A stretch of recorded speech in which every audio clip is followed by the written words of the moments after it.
I still remember the night they killed my father. His voice was loud 1 minute, shouting about our land, and the next, it was gone. Only the sound of feet running and mother's scream filled the air. That was the night everything broke.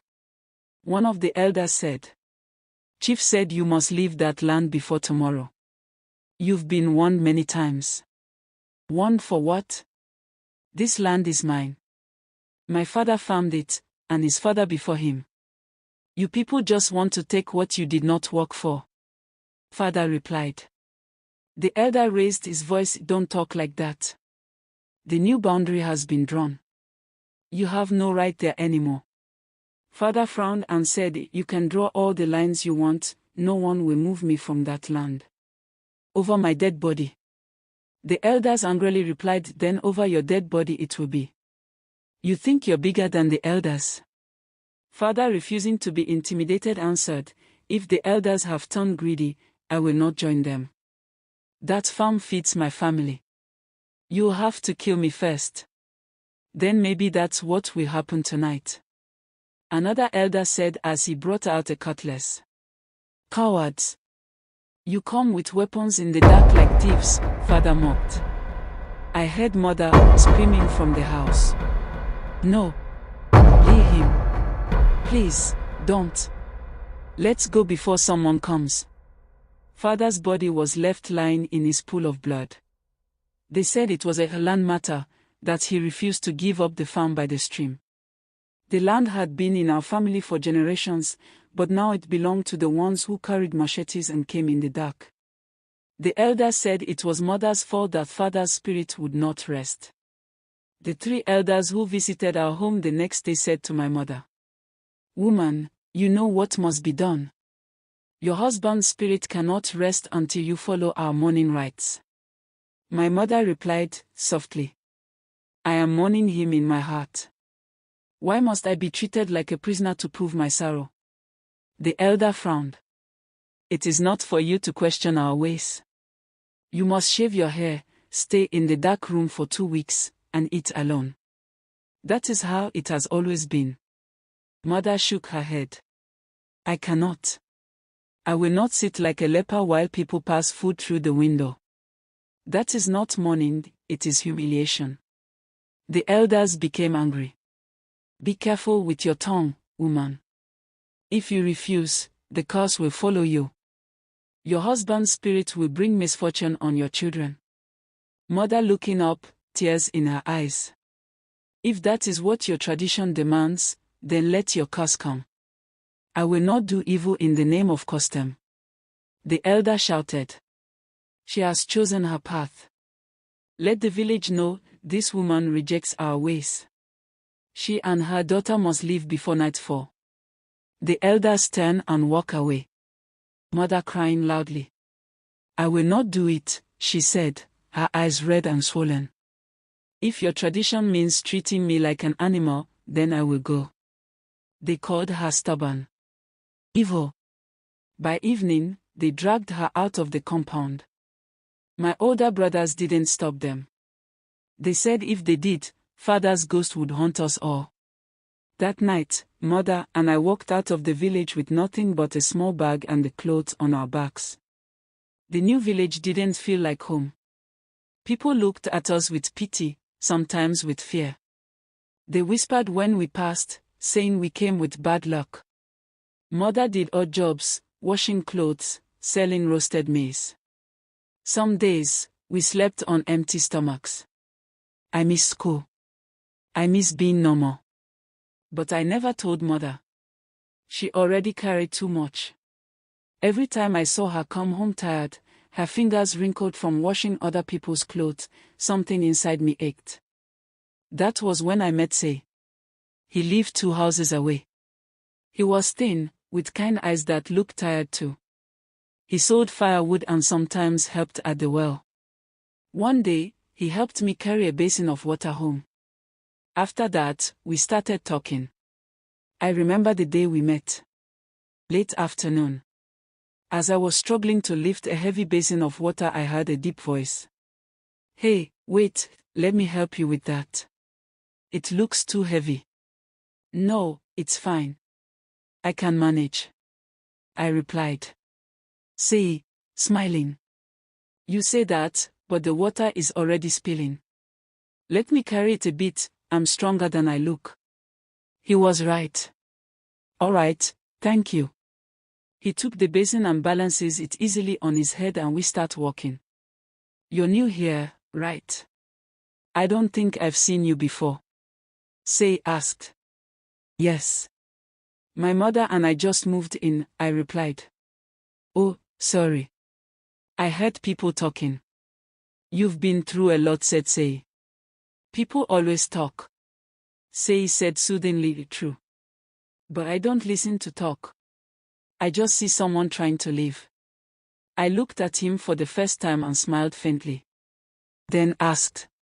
What's your name? Say. He replied, and you? Amora. Nice to meet you, Amora. Next time, don't fight the water alone. Just call me. We'll see. We walked on quietly, the evening sun glowing behind us. He didn't laugh at me for wearing torn slippers or for not going to school.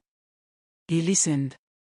He told me about his dream of learning a trade, maybe becoming a mechanic. Little by little, he became the only person I looked forward to seeing. Mother didn't know. She always talked about saving enough to put me back in school. But I had started thinking of something else, something I couldn't tell her. Maybe, if I married Say, I could help her faster. Maybe we could build a small life together and stop suffering. But sometimes, when I thought about Father's death, about the blood that soaked the soil of our old farm, fear crept in. What if curses were real? What if the same hands that took Father would come for us again? Some nights, I still hear his voice in my sleep. He doesn't speak words, just that loud shout from the night they came. And I wake up, staring into the dark, wondering if the land he died for still remembers his blood. Or if the ground itself is still angry with us for living. I'll never forget the day the neighbors told Mother about Say. They said they had seen me walking with him by the stream, laughing like a girl who had forgotten where she came from. By evening, Mother's face was dark with anger. After everything I've suffered, she shouted, her voice trembling, you want to bring more shame to me. You want to throw away your future for a boy who has nothing. I tried to speak, but my words caught in my throat. Her anger cut deeper than a whip. I ran out of the house, tears blinding my eyes. I went to say his hut, but his mother said he had gone to the farm. I stood there, empty and cold, the sky already turning gray. And then the rain began. I don't know what made me sing. Maybe it was the pain, maybe it was hope. I stood in the open field, my clothes soaked, my voice breaking as I sang the song of my silent pain.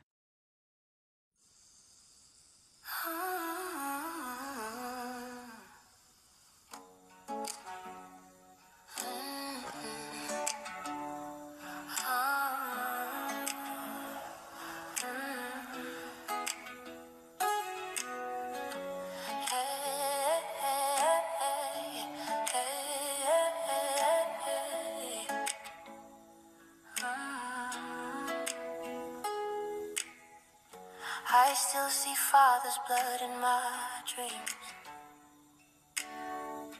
dark and heavy flowing through the seams. They said it was land, they said let it go, but the earth remembers what we know. Mother says forget, ghosts can't feed our pain, but some nights I smell that rain again. Then you come, say with your firewood hands, soft voice breaking through broken lands. When you smile, the dark turns shy.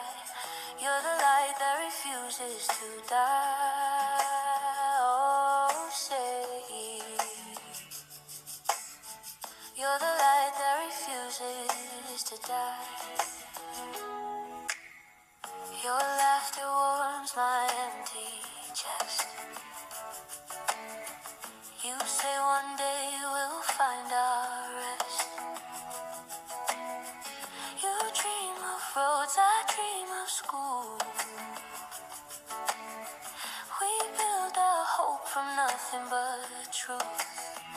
but I still fear what the ground might say.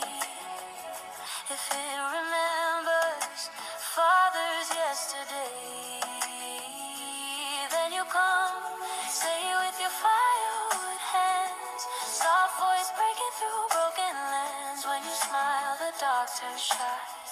You're the light that refuses to die. Oh, say,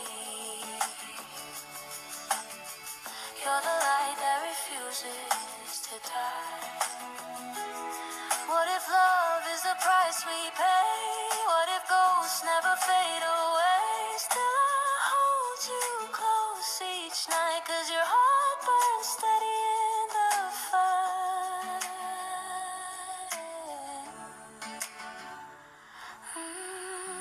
Fully with your firewood hands, soft voice breaking through broken lands. Even when my tears run dry, you're the light that refuses to die. Oh, see my heart's one cry.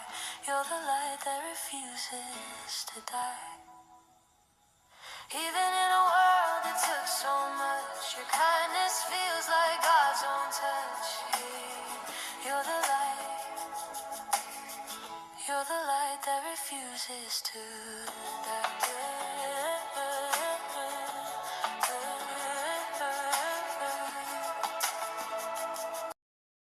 The rain whipped at my face, mixing with my tears.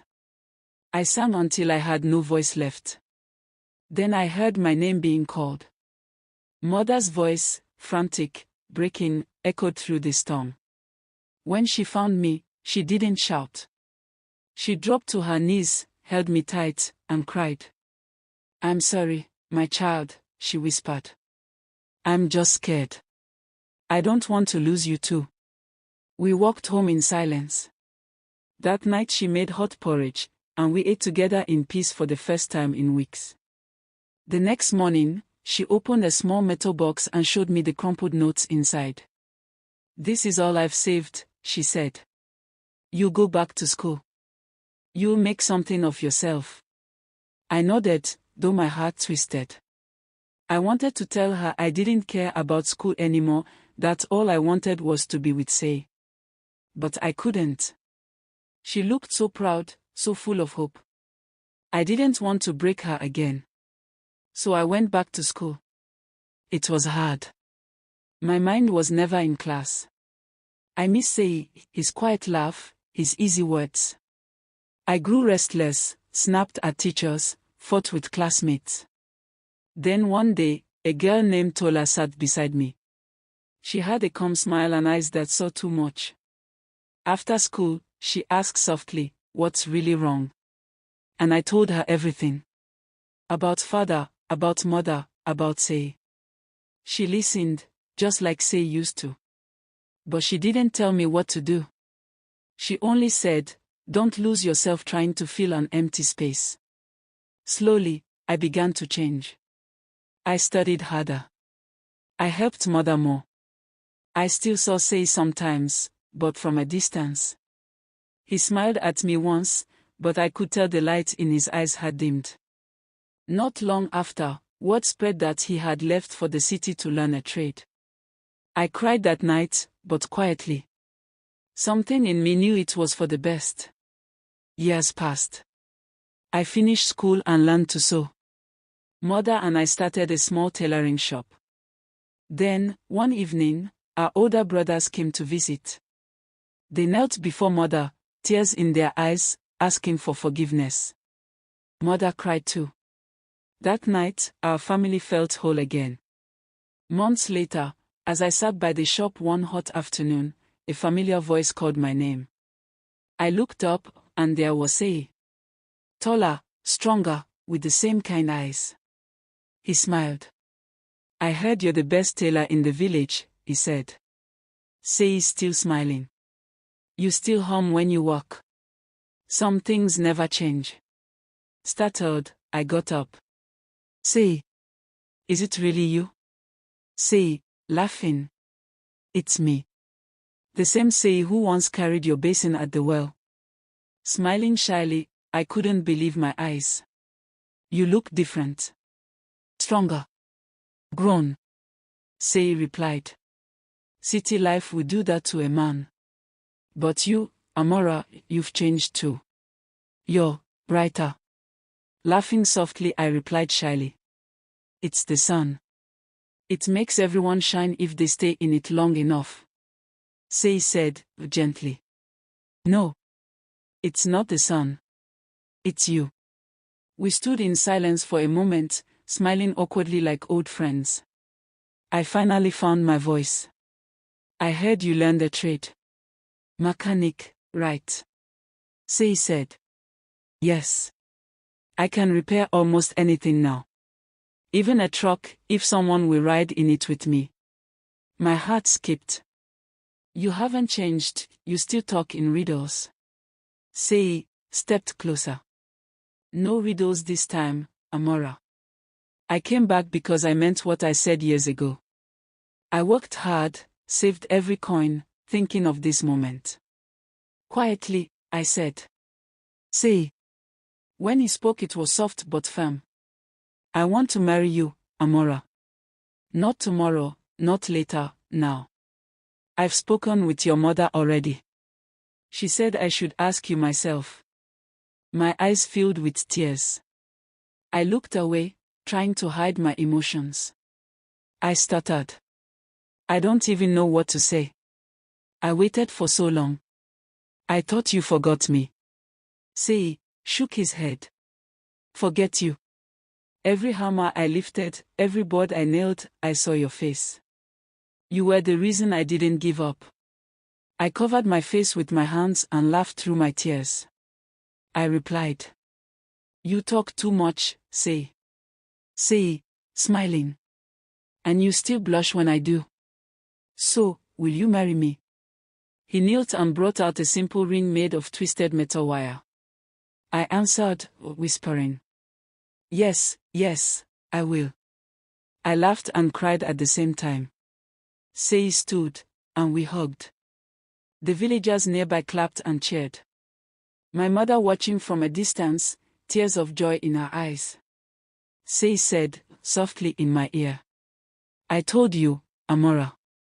Hope never dies. Staring up brightly, I nodded. No, it doesn't. It just waits for the right time to shine again. We talked for hours. About the years apart, about pain and growth. And when he finally held my hand again, it didn't feel like the lost girl's hand, it felt like a woman's hand, steady and sure. When he asked me to marry him, I didn't cry. But Mother did. This time, her tears were joy. We married under the mango tree beside our house. And as the evening breeze touched my face, I looked at the land around us, the same soil that once drank my father's blood. Now it held our laughter, our new beginning. The light, after all, had refused to die.